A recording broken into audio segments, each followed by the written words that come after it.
उस समय भी तो औरंगजेब उनको झुकाने का प्रयास कर रहा था।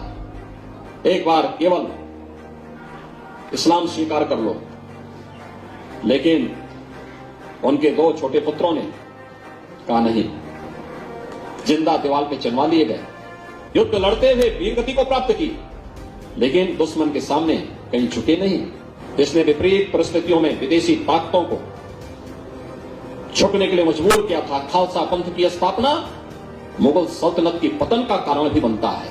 और आपने देखा होगा धीरे धीरे करके जो मुगल कभी भारत के अंदर छाए हुए थे, वो मुगल सत्ता कहां चली गई कोई पूछता भी नहीं है, क्योंकि यह सच का रास्ता था, धर्म का रास्ता था।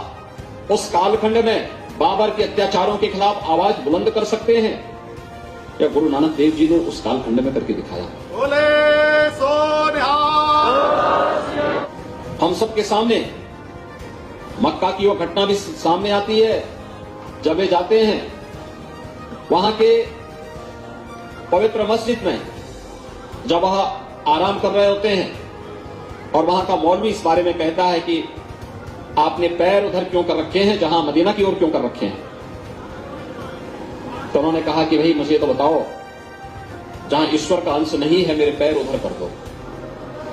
देखा कि जहां गुरु नानक देव जी के पैर वह करता है उधर ही उनको मदीना दिखाई देता है। और तब उन्होंने कहा एक ही ईश्वर सर्वत्र व्याप्त है।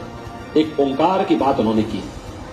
देश और धर्म की रक्षा करने के लिए जिस रूप में कार्यक्रम आगे बढ़े, यह गुरु तेग बहादुर जी और गुरु गोविंद सिंह जी महाराज और उनके 4 साहबजादों के बलिदान के साथ साथ हजारों सिखों के देश और धर्म के लिए बलिदान की एक कथा देश के लिए एक नई शक्ति देती है, एक नई प्रेरणा प्रदान करती है।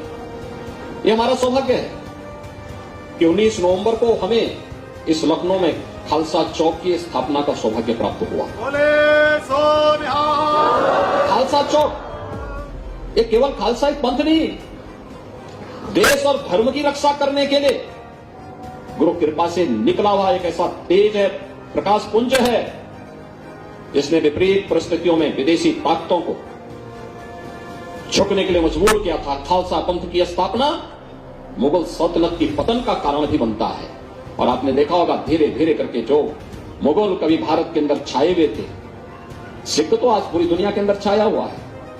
जहां कहीं देखो आपको सिख मिल जाएंगे, लेकिन वो मुगल सत्ता कहां चली गई कोई पूछता भी नहीं है, क्योंकि यह सच का रास्ता था, धर्म का रास्ता था। गुरु गोविंद सिंह जी महाराज ने, उनके 4 साहबजादों ने, क्या उम्र थी, ये उम्र जो खेलने की होती है, उस उम्र में सरहिंद के लिए, देश और धर्म के लिए, उस समय भी तो औरंगजेब उनको झुकाने का प्रयास कर रहा था। एक बार केवल इस्लाम स्वीकार कर लो, लेकिन उनके 2 छोटे पुत्रों ने कहा नहीं, जिंदा दीवार पे चढ़वा लिए गए।